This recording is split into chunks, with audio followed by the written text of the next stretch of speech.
Welcome back to Andersen Acres. We are out here with Arwen again. And Shadowfax, who, by the way, it's freezing cold, so look at that face. You've got hay all over your face. Ridiculous. Anyway, it's freezing cold, so you might notice that she's got frosty whiskers and stuff. It's actually really, really cold out here today. And Shadowfax also has frosty, hay-filled whiskers. Fantastic, buddy. Anyway, today I wanted to talk about dairy goats, because last time we talked about the different types of goats, but we didn't talk about goats specifically. We didn't talk specifically about each type. So today we're just going to quickly talk about dairy goats. She's not a dairy goat. Okay, not pygmies, she's a fainter. Fainting goats are not specifically designed for dairy. Technically, you could milk any goat, but just like every other domestic species, humans have kind of specialized them. Trying to figure out how to go under there? It's not that hard. You do it every day. Anyway, so we've kind of specialized the goats by selective breeding. Okay, so she's not specifically designed for milking.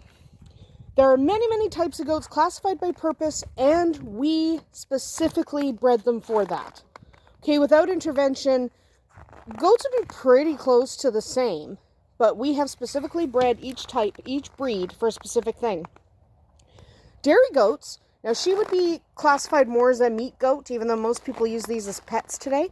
But dairy goats are a little more elegant, and they're designed for giving milk. There's nothing elegant about this girl. She's not elegant. She's chunky and chubby. But dairy goats are more elegant. In a dairy operation, excess bucklings, so little boys are not needed, because you need the females. You need some breeding males, some bucks that you will keep to get the next generation of girls, but you don't need bucklings in general. So a lot of times those bucklings are either sold to another dairy farm as a breeding goat, or they are culled as pets, so they're sold off as a pet, or they're sold for meat. Dairy goats are not specifically designed for meat. They're designed for dairy, but it's still entirely possible that your dairy goats get sold off as meat goats if they're little boys, because little boys don't have a ton of purpose on a dairy farm. Many dairy people breed their dairy stock to a meatier breed. So like a boar goat or a Kiko or something like that. They'll take their dairy goats and cross them with a meat breed to create a dual purpose goat. So you have goats that can be milked and goats that can be good for meat. Sometimes the dairy goats, the wethers, so a boy that has been castrated is called a wether. Sometimes they make good working goats, especially if the dairy goat has been crossed with a meatier breed, because they're a little bit bigger, a little bit stockier. You really should just come out. Yes, you have to duck more than that. I'm not moving the fence board again. Go under or go over. Take your pick. Anyway, so yeah, you can have a good working goat if you have a slightly meatier thing. So some of the wethers, so a castrated boy again, a wether is a castrated boy, can go as a working goat. Shadowfax, stop being a bum. What, does she have hay on her legs? Good. Yeah, you look ridiculous. We're going to have to brush that face of yours. At least your tail's clean. Anyway, so in North America, our dairy breeds, now there's lots of dairy breeds all over the world, but in North America, our common dairy breeds are Alpine, La Mancha, Nubians, Oberhasli. The Saughan goat is a good dairy breed. You're scratching her back. Yeah. The sable and even the Nigerian dwarf. All of those breeds, except for the Nigerian dwarf, also have a mini breed.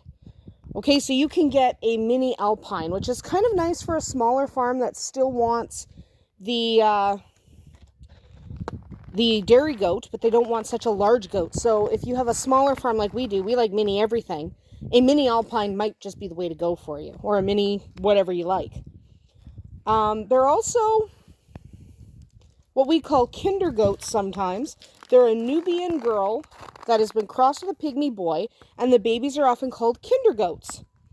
These guys give nice milk that is surprisingly high in butterfat. So if you can find kinder goats in your area and you want milking goats, it's actually a really good thing. Why are we filming the horse? We're supposed to be filming the goat. But kinder goats are actually really good for a small dairy because they produce really beautiful milk that's really high in butterfat. And remember, goat milk is an excellent, excellent alternative to cow milk, especially for people who can't have cow's milk. And there's actually a lot of people. Just come out. I'm not moving that. She wants me to move the fence board so she can just walk out. But I'm not doing that because then he could walk out too. And you are so bad. Just come out. Just duck. Bend your knees. She's just going to stand there till I move the board, which I'm not doing. It's also freaking cold. You can go back in a barn. You little dummy. Anyway, that is about it for dairy goats. I do recommend, if you can find the Nubian Pygmy cross, those babies are really good for producing milk. So if you can get your hands on a couple of them, it's perfect. What's the downside of dairy goats? Frankly, the downside is you're going to have to breed them. So if you don't like breeding goats, keeping a goat in milk without breeding her can be difficult. I'll talk about that in a later video.